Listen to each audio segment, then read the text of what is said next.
Hello everyone, hope you're doing great. Welcome to my YouTube channel.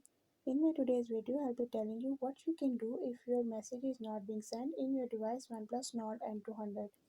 So if your message is not sent, you just have to take a few steps to get it sent. But before we talk about those steps, if you're new to my channel, don't forget to subscribe and press the bell icon so you stay updated.